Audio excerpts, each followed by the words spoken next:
하나님이 기뻐하시는 교회, 거강호 교회. 오늘은 어린이 주일입니다. 예수님은 어린아이들이 예수님께 오는 것을 금하지 말라고 말씀하시고, 그리고 그 어린아이들을 축복하셨습니다. 그리고 천국은 이 어린아이 같은 자들이 들어간다. 그렇게 어린아이처럼 자기를 낮추는 겸손한 자가, 또 거짓이 없이 주님을 섬기는 자가 천국을 얻게 될 것이다. 그렇게 교훈하셨죠.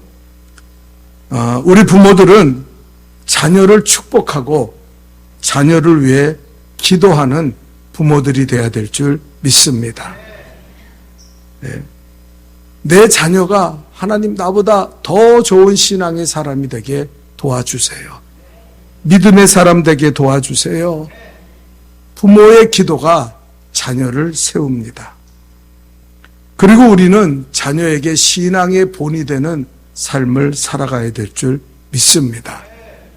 안 보는 것 같지만요, 우리의 아이들이 우리의 신앙을 정확하게 알고 있습니다.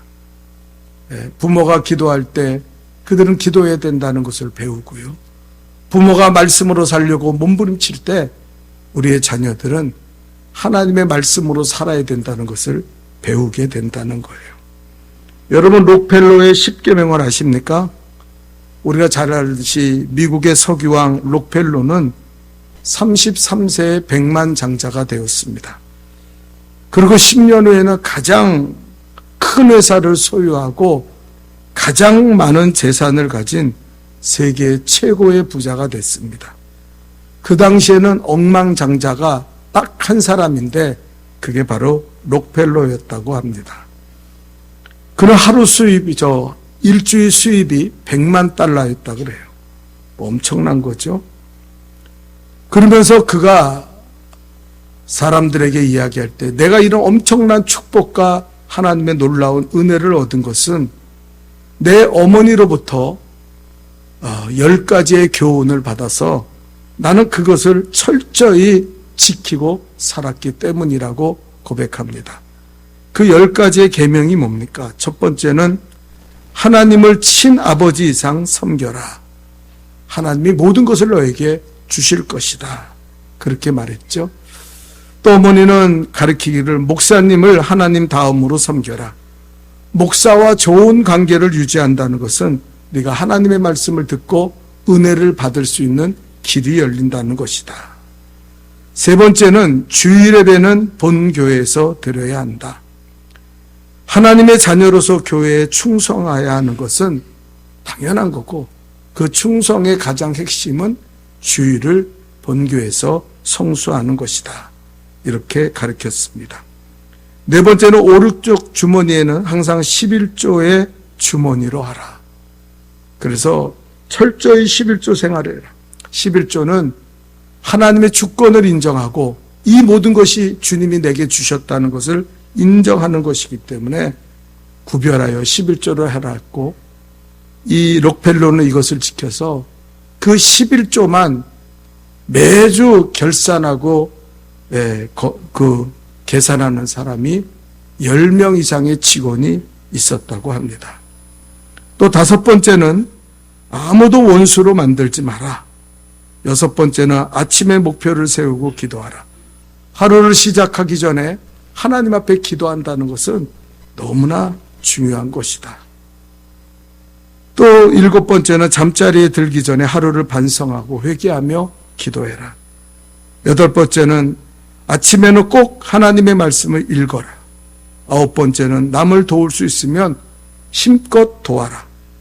열 번째는 예배 시간에 항상 앞자리에 앉아라.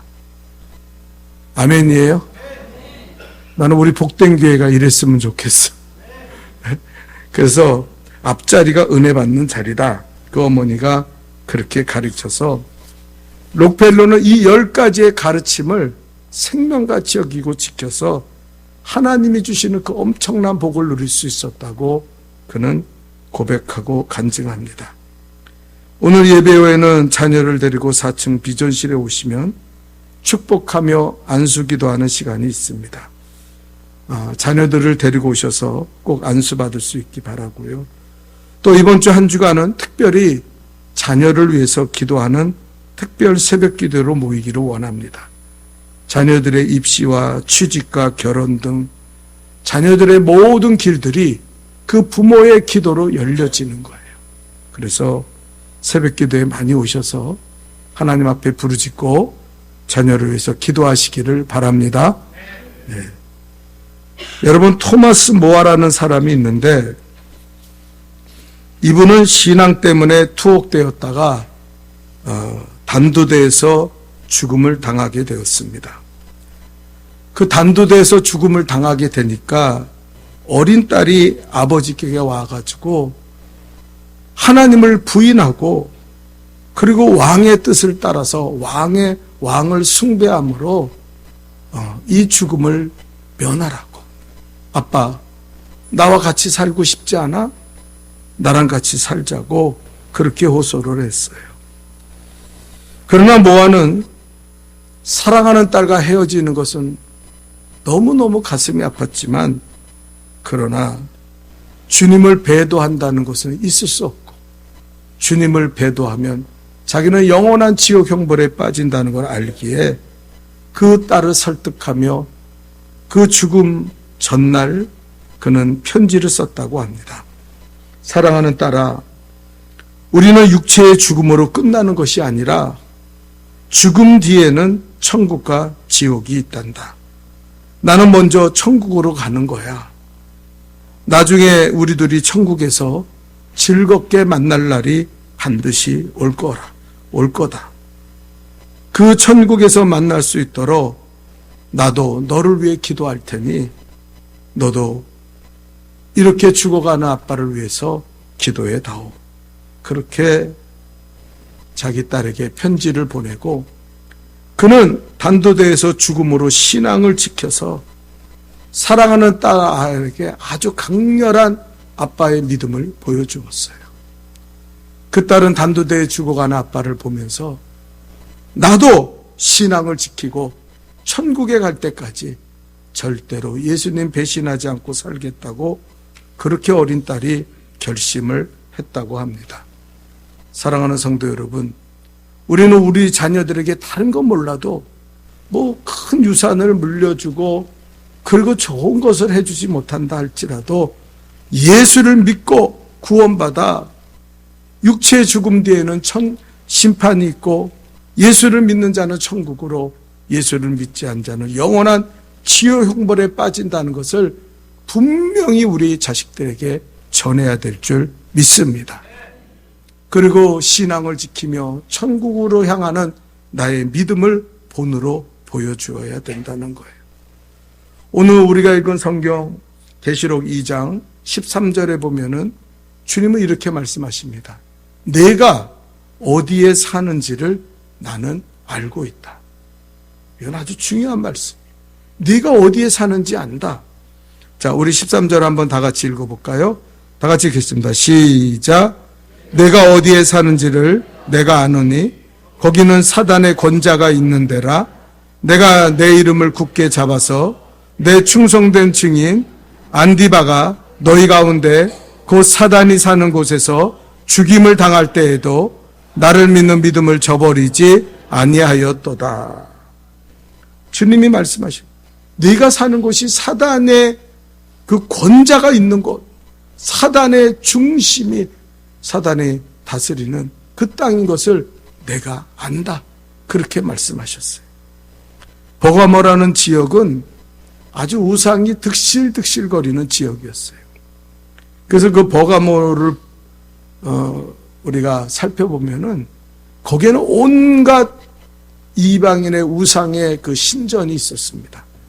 우리가 잘 아는 제우스 신전이 있었고요.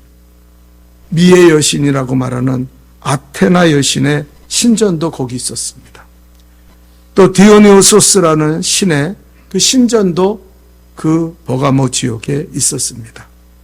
그 외에 뱀 모양의 그 의술의 신인 에스큘라피우스라는 그 신, 지금도 여러분이 구급차를 보면은 구급차에 그 뱀의 형상이 이렇게 그려져 있어요.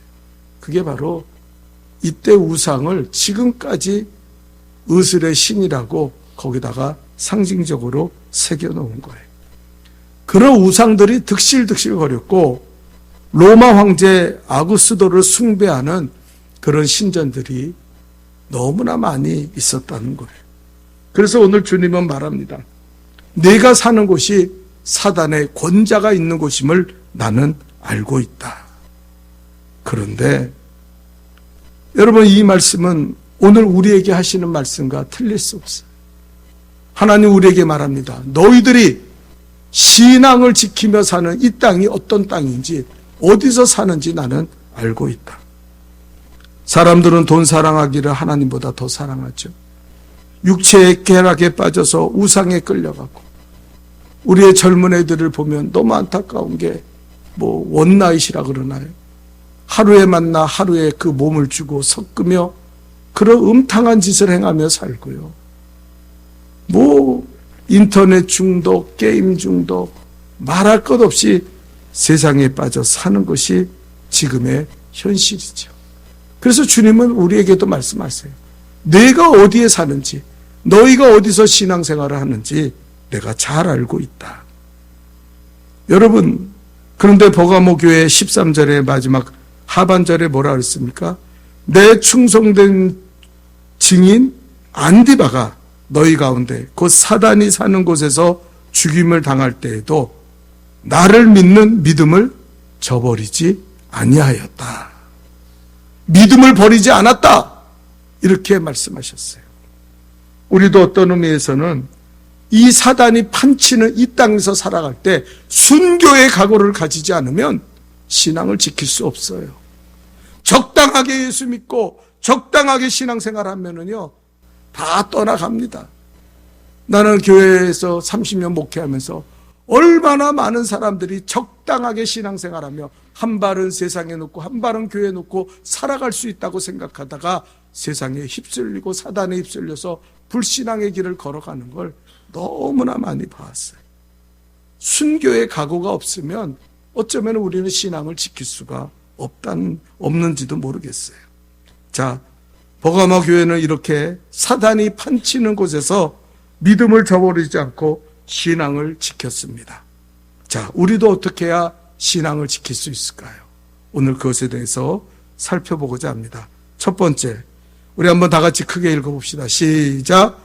주님의 이름을 굳게 잡아야 합니다. 우리가 읽은 13절에 뭐라 했어요? 내가 내 이름을 굳게 잡아서 안디바가 믿음을 저버리지 않고 지켰다. 내 이름을 굳게 잡아서. 여러분, 우리가 신앙을 지키고 이 영적인 이 사단이 지배하는 세상에서 이 사단과 싸워 승리하려면요, 예수 이름의 권세를 붙잡아야 돼요. 예수 이름을 외쳐야 될 줄 믿습니다. 이걸 모르는 사람들이 너무너무 많아요. 일주일에 한 번도 예수의 이름을 부르지 않고 예수의 이름을 붙잡지 않고 사는 사람들이 너무너무 많아서 사단에게 휩쓸려가고 끌려가는 사람들이 너무나 많다는 거예요. 예수 이름은 능력이에요. 아멘. 따라합시다. 예수 이름은 능력이다. 아멘이죠.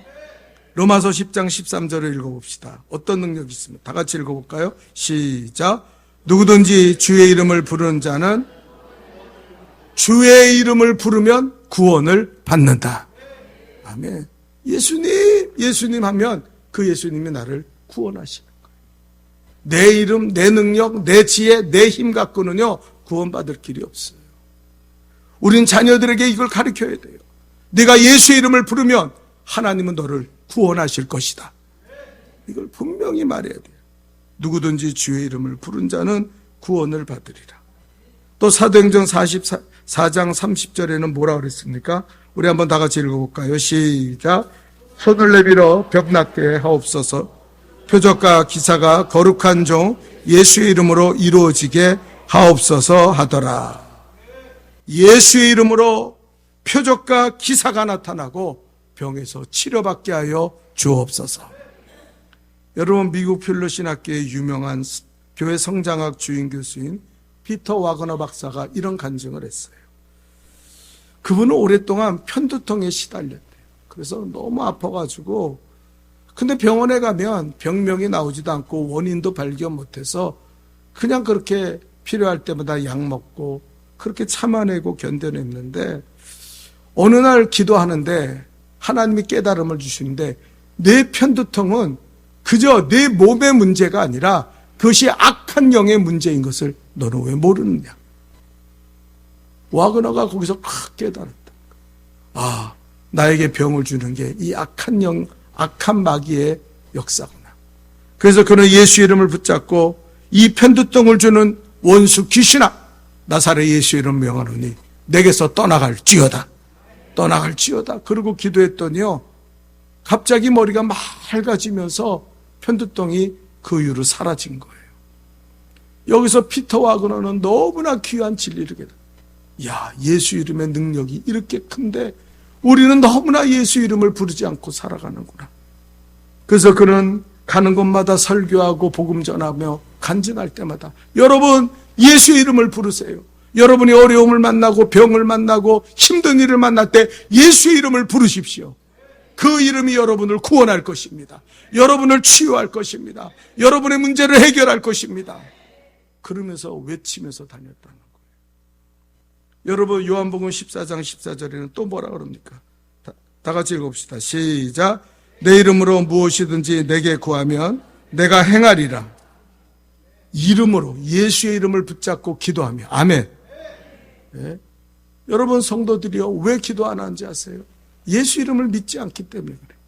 예수 이름의 능력과 권세를 깨닫지 못해서 그래요.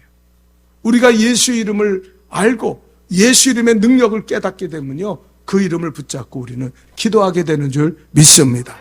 왜냐하면 내 공로가 아니라, 내 의지가 아니라, 내가 깨끗해서가 아니라 예수 이름의 공로로 우리는 기도에 응답을 받는 거예요. 그래서 날마다 깨어 구하게 된다는 거예요. 우리는 이 세상의 풍조에 흔들리면 안 됩니다. 승리의 비결은 뭡니까? 예수의 이름을 붙잡아야 돼요. 예수 이름을 불러야 돼요. 예수 이름을 부르며 기도하시기를 간절히 축원합니다. 여러분, 절망이 옵니까? 환경의 어려운 문제를 만났습니까? 예수 이름을 외쳐보세요. 예수 이름으로 나의 앞길을 막고 있는 악한 환경은 사라질지어다. 예수의 이름으로 나를 괴롭히는 병은 떠나갈지어다. 그렇게 여러분 삶 속에서 날마다 외쳐보세요. 놀라운 능력이 여러분에게 임하게 될 줄 믿습니다. 어떤 의미에서 갓난아기로 애가 태어나면은요, 우리 할머니도 할아버지도 애 키우잖아요. 또 엄마들이요, 애 키울 때 엄마, 아빠의 이름을 부르기 전에 예수님을 가르쳐야 돼요.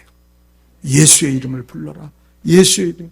예수님이 너에게 복을 주신다. 예수님이 너와 함께 하신다. 예수님이 너를 지켜주실 거야. 예수님의 이름을 부를 때 구원받아. 그래서 그 입에서 예수님이 나와야 돼. 여러분, 예수 이름만 부르면 어려운 문제도 해결받고, 그리고 반드시 살 길이 열리게 될 줄 믿습니다. 그래서 버가모교회는 예수 이름을 붙잡고 믿음을 지켰다는 거예요. 둘째로, 우리 한번 다 같이 읽어봅시다. 시작.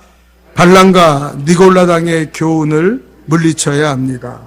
14절을 읽어볼까요? 다 같이 읽습니다. 시작. 그러나 내게 두어 가지 책망할 것이 있나니 거기 내게 발람의 교훈을 지키는 자들이 있도다. 발람이 발락을 가르쳐 이스라엘 앞에 올무를 놓아 우상의 제물을 먹게 하였고 또 행음하게 하였느니라. 여러분, 발람의 교훈을 받았다 그랬어요. 여러분, 그래서 우상의 제물을 먹었다. 이 민수기에 나오는 이야기인데, 이 모압왕 발락이 이스라엘과 전쟁을 하는데 승리해야 되니까 발람은 선지자예요. 발람을 불러다가 저 이스라엘을 저주하라고 돈으로 유혹했어요. 돈을 이만큼 쌓아놓고 이스라엘을 저주하면은 이 돈을 다 당신에게 주겠다고 그랬어요. 그가 이 발람이 휙 하고 돌아가지고 이제 발락에게 가서 이스라엘을 저주하러 가는데 나귀가 가다가요 길에서 안 가는 거예요. 아무리 때리고 막 그래도 안 가요. 그러니까 하나님이요 나귀의 입을 열었어요. 기적 아닙니까? 그래서 지금 당신이 하나님의 뜻을 벗어나 저 이스라엘을 저주하러 가기 때문에 여기 사자가 하나님이 보낸 사자가 당신과 나를 죽이려고 지금 하는데 내가 그래서 가지 않고 버티는데 왜 나를 때리냐고. 당신 말이야 하나님의 선지자라는 게 말이야 하나님의 음성과 하나님의 뜻을 버리고 돈의 유혹에 빠져가지고 그렇게 갔는데 그래가지고 발람이 거기서 깨닫게 되고요. 가가지고 이스라엘을 저주하는 게 아니라 3번씩 축복했어요. 그런데 끝까지 그 돈의 유혹을 벗어나지 못했어요. 마지막에는 그 모압 여인들을 통해 가지고 이스라엘을 멸망시키는 방법은 저들을 유혹해서 성적으로 타락시키고 그리고 나서 우상의 앞에 절하게 만들고 우상의 재물을 먹게 하면 이스라엘은 멸망하게 될 거다. 그렇게 만들어 가지고 이스라엘 백성이 모압 여인가 성적으로 타락하고 그리고 우상을 섬기고 우상의 재물을 먹고 그래가지고 2만 5천 명이 하나님의 징계를 받아서 죽었어요. 이게 발람의 교훈이에요. 여러분 발람의 교훈은 뭡니까? 돈이 물질 만능주의. 많은 사람이 왜 예수를 떠나냐? 왜 신앙을 저버리냐? 돈 때문에 버린다는 거예요. 발람이 돈의 유혹에 빠져서 하나님을 배신하고 하나님의 뜻을 버리고 하나님의 선지자가 된 자가 하나님의 일을 거짓하고 사람들을 우상에 빠져서 죽게 만들었던 그 못된 심리, 그거 어디예요? 바로 돈을 사는. 여러분 이 세상에 있어요. 하나님과 대적할 거는 돈밖에 없어요. 돈밖에는 하나님을 대적할 게 없어요. 얼마나 사람들이 돈을 좋아하는지 몰라요. 돈 사랑하기를 하나님보다 더 사랑합니다. 그런 사람은 믿음을 지키기가 너무 힘들다는 거예요. 두 번째는 니골라당이 교회 안에 있다고 말했어요. 우리 15절 읽어볼까요? 다 같이 읽어봅시다. 시작. 이와 같이 내게도 니골라당의 교훈을 지키는 자들이 있도다. 니골라당은 뭐냐면은 육신을 부인하는 자. 지금의 이단들이 거기에 계열해 있습니다. 통일교, 그것들이 다 그 니골라당의 계열에 있는. 하나 예수님의 성육신을 부인. 예수는 영으로 우리를 구원하지 육신으로 우리 구원하지 않는다. 그래가지고요 뭐라 하냐면 아무리 성적으로 방탕하고 해도 그래도 괜찮아. 그러면 뭐 예수의 영만 믿으면 천국 가는 거야. 오늘날 교회랑 똑같아요. 뭐 가서 세상에서 놀고 먹고 마시고 못된 짓 더러운 짓 다 행하고 나서요. 나 예수 믿잖아. 나 예수 영접했으니까 나 천국 갈 수 있어. 난 천국 가. 그거랑 똑같은 거예요. 니골라당이 바로 그런 것들. 예? 그래서 세상의 쾌락주의에 빠져가지고 성적인 방탕을 이루고 그리고 세상에 먹고 마시고 뛰놀면서 세상 것을 즐기면서 살아간다는 거예요. 이런 사람들은 믿음을 지킬 수 없다는 거예요. 그래서 우리가 믿음을 지키려면요 이 두 가지를 예수의 이름으로 물리쳐야 돼요. 여러분 돈이 필요 없다는 게 아니에요. 돈이 없어야 된다는 거 아니에요. 돈이 필요한 거예요. 그러나 물질을 하나님보다 더 사랑하는 사람은 믿음을 지킬 수 없어요. 그럼 믿음이 안 돼요. 또 세상의 쾌락을 하나님보다 더 사랑하고 따라가고 그것에 시간을 바치는 사람들은 절대 믿음을 지키고 나갈 수가 없다는 거예요. 오늘 그래서 예수님은 말씀하시는 거예요. 발람의 교훈과 니골라당의 교훈을 물리쳐라. 그래야 신앙을 지킨다. 그래야 네 신앙이 살게 돼. 이렇게 말씀하시는 거예요. 여러분 우리 자녀들이 돈 많이 벌면 얼마나 좋아요. 우리 자녀들이 세상에서 행복하고 즐겁게 살면 좋아요. 그러나 우리는 그럼에도 불구하고 그들에게 가르쳐요. 돈보다 하나님을 사랑하면 안 된다. 그리고 세상의 쾌락에 빠져서 주일도 안 지키고 놀러 다니고 세상에 여행 다니고 뭐 네 하고 싶은 취미생활하고 그러고 살다가는 낭패를 당하게 된다는 것을 우리 자식들에게 가르쳐줘야 돼요. 여러분 이런 이야기가 있죠. 어떤 사람이 사단의 유혹을 받았습니다. 사단이 그에게 말하기를 10병의 그 약병을 보여주면서 이 10병 중에서 한 병만 독약이 들어있다. 네가 이 독약을 마시지 않고 다른 병을 마시면은 그러면 너에게 엄청난 물질을 줄 것이다.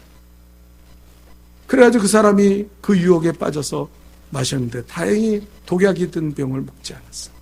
수억의 돈을 그에게 주었습니다. 그는 나가서 그 돈을 쓰면서 방탕하고 막 더럽게 살았어요. 근데 돈이 금세 떨어지니까 마귀가 뭐라 했냐면 돈 떨어지면 나한테 와. 다시 하자. 9병 남았는데 또 마셨더니 독약이 아니에요. 또 돈을 받고 나가서 세상에서 방탕하게 살아. 그렇게 계속해서 돈 떨어질 때마다 와가지고 그 독약이 든 병을 피해서 음료를 맞고 그 약병을 마시고 그리고 돈을 얻었습니다. 마지막에 2병이 남았어요. 50%의 확률이. 그러나 이 사람은 이미 그 물질의 쾌락에 빠져있기 때문에 버릴 수 없기 때문에 또 한 병을 마셨는데 다행히 독이 안 든 병을 마셨어요. 그리고 환호를 지르고 기뻐하는데 마귀가 남은 한 병을 홀라당 마셔버렸습니다. 그리고 하는 말이 원래 여기에는 독약이 든 병은 없다. 너는 독은 피할 수 있었지만 그래서 물질을 얻을 수 있었지만 내 인생은 완전히 망가져 버리지 않았냐. 나는 너를 타락시키고 더럽게 만들고 너를 방탕하게 만들었다. 너는 이제 생명이 끝나고 얼마 후에는 죽을 거야. 그때는 나와 함께 지옥으로 떨어지게 될 것이다. 그렇게 그 사람에게 껄껄껄 웃으면서 경고를 하고 사라졌다는 거예요. 우리는 이 니골라당의 교훈, 니골라당의 교훈, 그리고 발람의 교훈, 이것을 조심해야 돼요. 여러분, 요한복음 2장 15절에 지난번에도 말씀드렸죠. 이 세상이나 세상에 있는 것들을 사랑하지 말라. 누구든지 세상을 사랑하면 아버지의 사랑이 그 안에 있지 아니하니라. 여러분 세상도 가지고 천국도 가지면 얼마나 좋겠어요. 돈도 가지고 하나님도 섬기면 얼마나 좋겠어요. 이게 안 된다는 거예요. 하나님은 세상을 사랑하는 자는 하나님의 사랑이 없고 하나님 사랑하는 자는 그 돈을 멀리하며 살아가고 쾌락을 멀리하며 살아가게 된다는 거예요. 오늘 본문 16절에 주님은 말씀하십니다. 이제 결론으로 가죠. 다 같이 읽어볼까요? 시작. 그러므로 회개하라. 그리하지 아니하면 내가 내게 속히 가서 내 입에 검으로. 야, 얼마나 무서운 이야기를 합니까? 오늘날이요, 여러분 이 꼴을 당하는 사람들이 너무 많아요. 주님 뭐래? 내 입에 검으로 나는 그들과 싸울 것이다. 예수님이요, 우리 편에서는 예수님이 좋으신 분이고 선하신 분이 구원자죠. 그러나 예수님은 교회를 지켜야 돼요. 예수님은 교회를 지키시는 분. 누가 교회를 타락시킵니까? 물질주의자들, 쾌락주의자들이 교회 와서 아무 짓이나 하고 니골라 이단들처럼 아유 뭐 예수 믿으면 천국 가는데 뭐 무슨 짓을 하든 무슨 상관이야. 성적으로 좀 바람 좀 피면 어때? 나가서 세상에서 그냥 죄악되게 좀 살아가면 어때? 아, 다 그렇게 살지. 누가 그렇게 예수 잘 믿는 사람 누구 있어? 이런 사람들이 교회를 완전히 타락시키고 아까 독약이 든 병을 피해 인생을 방탕하게 살았던 사람들처럼 방탕과 그리고 교회의 더러움을 끌고 들어온다는 거예요. 여러분 그렇게 살면 안 돼. 회개하라 그랬어요. 회개하지 않으면 예수님의 입에서 나오는 검이 너희를 칠 것이다. 왜 성도들이 말씀에 은혜 못 받습니까? 오늘도 여러분이 왜 심각해졌습니까? 이유는 하나예요. 내가 그렇게 살지 않으니까. 그러면 그 말씀은 은혜가 안 돼요. 나를 자꾸 찔러요. 나를 아프게 만들어요. 아이고, 왜 하필이면 저런 말을 할까? 안 들으면 그만이에요? 그냥 피해가면 그만입니까? 그렇지 않잖아요. 내가 아파서 병 걸렸는데, 여기 암이 걸렸는데 의사가 와서 눈까지 찌고 귀 보고 손 만지더니 아유 멀쩡하시네. 그래? 그럼 여러분 뭐라 그럽니까? 아니 내가 여기가 아파서 지금 어떻게 됐는지 가르쳐 달랬는데 왜 엉뚱한 데 보냐고 화낼 거 아니에요? 여러분, 하나님의 말씀이 은혜가 되기를 축원합니다. 그 말씀이 나를 수술해야 돼요. 그런데 그 말씀을 피해 도망가는 요나와 같이 어리석은 자들이 너무 많다. 왜요? 회개하지 않으려니까. 세상 안 버리고 돈 안 버리고 그저 그냥 되는 대로 살다가 천국이나 가면 되지, 이런 생각 갖고 사니까 안 된다는 거예요. 세 번째입니다. 마지막 결론이에요. 다 같이 읽어봅시다. 시작. 이기는 자는 만나와 흰돌을 주신다고. 17절 읽어봅시다. 시작. 귀 있는 자는 성령이 교회들에게 하시는 말씀을 들을지어다. 이기는 그에게는 내가 감추었던 만나를 주고 또 흰돌을 줄 터인데 그 돌 위에 새 이름을 기록하는 것이 있나니 받는 자밖에는 그 이름을 알 사람이 없느니라. 놀라운 이야기죠. 우리가요, 말씀에 은혜 받는다 안 받는다 그런 소리 하잖아요. 근데 말씀에 은혜 받지 못하는 심령들이 어떤 사람들이에요? 이 세상 것으로 꽉 차 있고 물질로 꽉 차 있는 사람은요, 하나님의 만나를 먹지 못해요. 이스라엘 백성이 만나를 보면서 뭐라 그랬습니까? 이 척박한 음식을 언제까지 우리가 먹어야 하느냐. 부추와 고기를 달라고 모세에게 돌을 던지며 항의를 했어요. 만나같이 완벽한 음식, 만나같이 우리의 생명의 양식이 없는데 그걸 배격한 거예요. 감사하긴커녕 그걸 갖다 원망하고 불평했다. 왜 그래요? 우리 안에 발람과 니골라당의 교훈을 버리지 않고 하나님 앞에 예수 이름을 부르며 믿음으로 서 있지 않기 때문에 하나님의 말씀이 말씀되지 않는 거예요. 만나를 주신다 그랬어요. 감추었던 만나라 그랬어요. 여러분, 또 뭐라 했을까? 흰돌을 준다. 로마에서는 재판할 때요, 승리하면 그 재판장이 흰돌을 던집니다. 이 사람이 이겼다는 거예요. 근데 예수님은 그 흰돌에 너의 이름을 새기겠다 그랬어요. 여러분, 우리는 너무 쉽게 천국 간다고 생각하면 안 돼요. 우리는 너무 쉽게 신앙생활하면 안 돼요. 그건 신앙생활이 아니에요. 취미생활입니까? 아니에요. 우리는 하나님 앞에 우리의 믿음의 순전함을 지키며 살아야 될 줄 믿습니다. 그게 승리예요. 그게 하나님의 영광이에요. 그래서 하나님이 우리에게 말씀의 은혜를 받게 만드시고 말씀의 능력 가운데 살아가게 하시고 그리고 흰돌에 내 이름을 새겨서 너는 천국에서 나와 함께 다스리고 영생을 얻게 될 것이다 말씀하는 거예요. 여러분, 제가 이런 글을 읽어본 적이 있어요. 우리나라 여자 배구 국가대표 감독이고 장로님이신 김철영 감독님이 계십니다. 이분은 아주 전설적인 분이죠. LG 정유를 감독으로 이끌 때 9년간 92연승을 했어요. 92연승. 뭘 알아야 놀래지. 예? 싸워서 100번에서 8번 모자르는 승리를 했어요. 한 번도 지지 않았어요. 이게 있을 수 있는 일이에요? 예? 김연경 선수가 배구하는데요, 나는 그 팀이 우승할 줄 알았는데 그 김연경 선수가 아무리 날고 기어도요 자꾸 지더라고. 준우승밖에 못하더라고. 근데 이분은, 그래서 사람들이 깜짝 놀라서, 아니 도대체 비결이 뭐냐? 이분은요, 신앙이 먼저예요. 배구 감독이 아니라 자기는 장로예요. 그래서 그 선수들을요, 신앙으로 하나 되게 만들어요.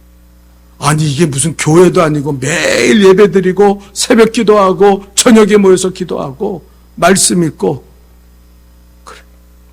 그 선수들이 다 신앙으로 똘똘 뭉쳤어요. 그 사람들 중에서 방탕한 사람이 한 사람도 없어요. 배구 선수가 농구 선수가 돼가지고 배구 선수가 돼가지고 돈 좀 벌면 나가서 먹고 마시는데 술 먹고 그런 사람이 하나도 없어요. 정결하게 살아갑니다. 그러니까 96연승을 하는 거예요. 그분은 늘 그 배구 선수들에게만 신앙은 타협이 아니다. 타협하면 안 돼. 신앙이 실력이다. 그러면서 가르친 거예요. 네. 그는 인터뷰할 때도 자기가 장로이고 신앙에 대해서 말하는 것을 부끄러워하지 않았어요. 그는 말했습니다. 내가 96연승 한 것보다 한 영혼이 예수 앞에 돌아오는 것을 저는 더 기뻐하는 장로입니다. 저는 거짓된 신앙 살지 않습니다. 우리 선수들도 믿음을 가졌는데 한 사람도 거짓되게 그렇게 사는 사람, 돈 때문에 배고하고 그리고 하나님 영광 가리면서 세상 쾌락에 빠져 술 마시고 그런 애들이 하나도 없습니다. 나는 장로로서 하나님 앞에 부끄러움 없는 인생을 살아가기 원합니다. 그렇게 그는 말했어요. 모기업에서는 처음에는요, 아니 배구팀을 하는데 왜 신앙을 강조하냐고, 왜 인터뷰할 때 그런 얘기하냐고. 근데 나중에는요, 하도 이기니까 그냥 내버려 뒀어요. 뭐 잘 싸우는데 이기는데 뭐 어떡하겠어요. 예? 그러면서 그는 신앙을 지켰고 하나님께 영광을 돌렸어요. 여러분, 오늘 우리 안에 이런 분들이 많아지기를 축원합니다. 세상의 헛된 이득, 세상에 그것 때문에 그렇게 방탕하고 기도도 안 하고 예배도 안 드리고 하나님 앞에 멀리 떠나 그렇게 살지 마. 오직 믿음으로 승리하는 우리 복된 교회 성도들이 되시기를 주님의 이름으로 축원합니다. 기도합시다. 거룩하신 하나님, 우리가 아버지 하나님 예수 이름 부르며 믿음 지키게 하시고 발람의 돈의 유혹과 또 아버지 이 니골라 당의 아버지 세상 유혹에 세상 쾌락에 빠져 주님을 잃어버리는 미련한 삶을 살아가지 않도록 도와 주옵소서. 아멘. 이기는 자에게는 만나를 주시고 hin도를 주셔 이름을 새긴다고 하신 것처럼 우리가 주님 앞에 인정받는 믿음, 말씀에 은혜 받는 믿음, 그리고 하나님 아버지여 주님 앞에 천국을 얻는 믿음 가지고 승리하며 살아가는 우리 복된 교회 귀한 성도들이 되게 도와 주옵소서. 아멘. 예수님의 이름으로 기도하옵나이다. 아멘. 은혜 받으신 줄로 믿습니다.